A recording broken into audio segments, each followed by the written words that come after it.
Marie Curie के बारे में कुछ बातचीत।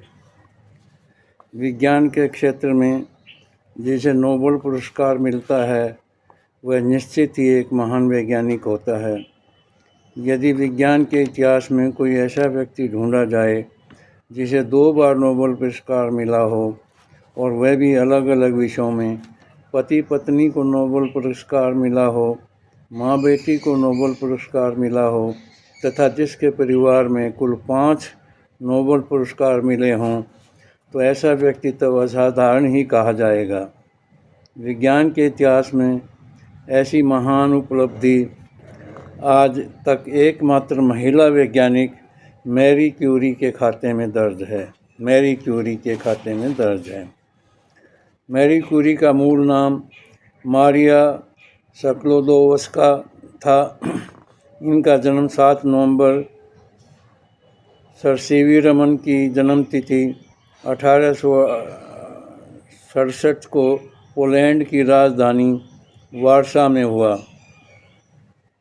इनके माता पिता ब्रोनिस्लावा और स्कर्सलोडावस्की स्कूल में अध्यापक थे। मैरी क्यूरी 5 बहन भाइयों में सबसे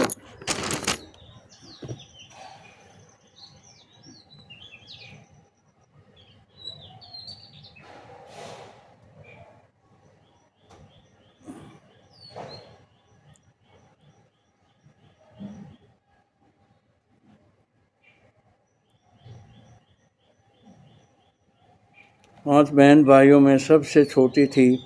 इनका परिवार साधारण मध्यम वर्गीय परिवार था।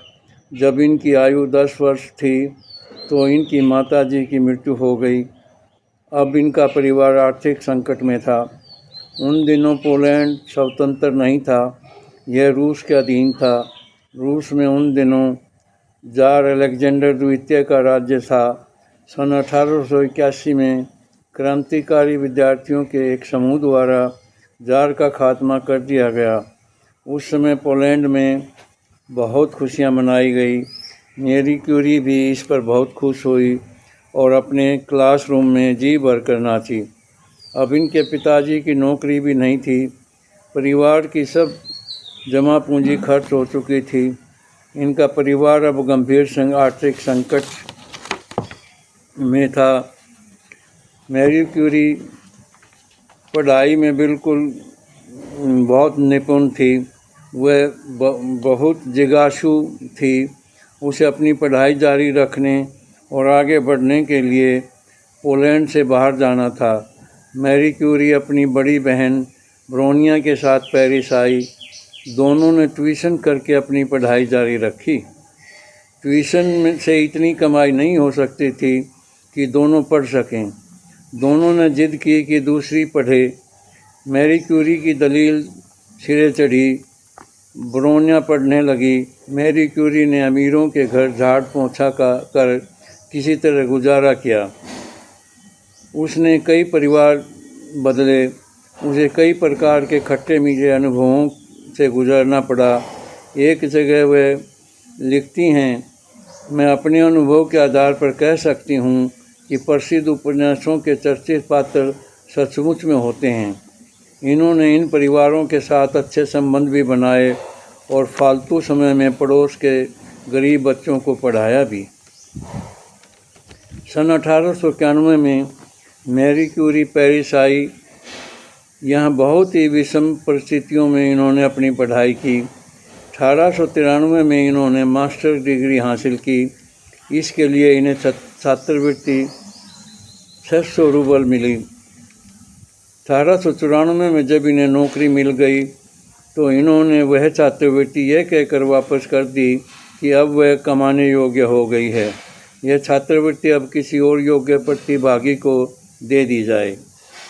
अपनी खोज के सिलसिले में इन्हें पियरे क्यूरी से मिलने की सलाह दी गई। उस समय पियरे क्यूरी एक स्थापित वैज्ञानिक थे। ये आयु में मैरी क्यूरी से 8 वर्ष बड़े थे।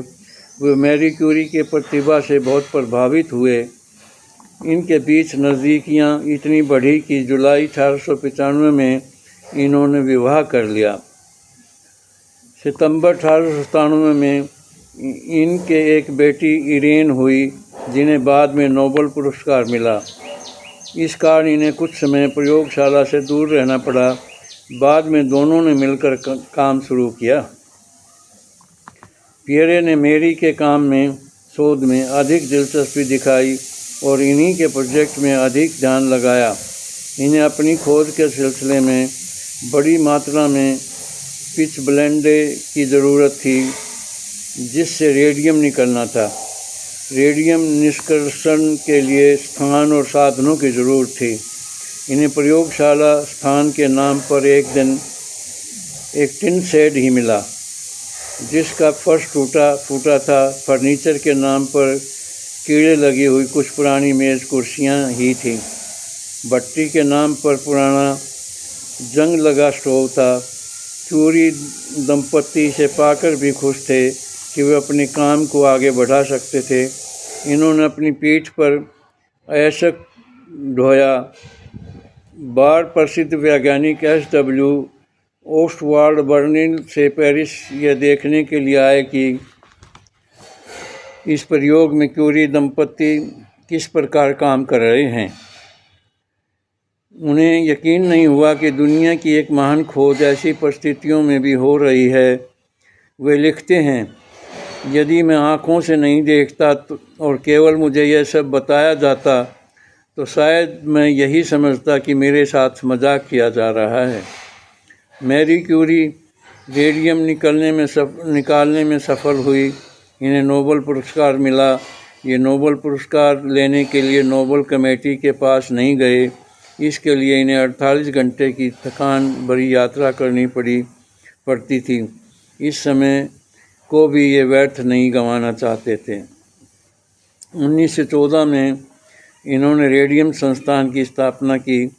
इस संस्थान ने तुरंत ऐसे अनेक डॉक्टर्स व नर्सें तैयार की जो एक्सरे रेडियोथेरेपी में प्रशिक्षित होकर प्रथम विश्व युद्ध के घायल सैनिकों का उपचार कर सकते थे। मैरी क्यूरी ने दुनिया के अमीरों से दिल खोल कर दान देने की अपील की। मैरी क्यूरी अपनी बेटी के साथ मिलकर स्वयं सभी अस्पतालों आदि का दौरा करती रही और बचाव कार्य का निरीक्षण करती रही। मानव जाति के हित में उनके इस कार्य को कभी भुलाया नहीं जा सकता। अप्रैल 1906 को एक दुर्घटना में पियरे की मृत्यु हो गई। मैरी क्यूरी को सोरबोन विश्वविद्यालय में प्रोफेसर का पद मिल गया। इस पद पर पहुंचने वाली यह प्रथम महिला थी। यहाँ भी इन्होंने अपनी शोध को जारी रखा। सन 1911 में इन्हें दूसरा नोबेल पुरस्कार मिला।